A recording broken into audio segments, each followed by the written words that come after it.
Assalomu alaykum, bizni kuzatib borayotgan obunachilarimiz. Mana bu videomiz sizlar uchun maxsus. Mana bizning seximizda bu yilgi sezon uchun har xil turdagi nasoslarni sizlar uchun tayyorlab qo'yganmiz.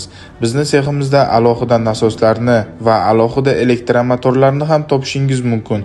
Kimga shunday nasoslar yoki elektromotorlar kerak bo'lsa, hoziroq bizga aloqaga chiqishingiz mumkin. Bizning mutaxassislarimiz hattoki nasoslarni o'rnatib ham berishadi. Bizga obuna bo'lishni esdan chiqarmang.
Bizni yo'qotib qo'ymaslik uchun obuna bo'lib qo'ying. Keyingi videolar bundan-da qiziqroq bo'ladi albatta.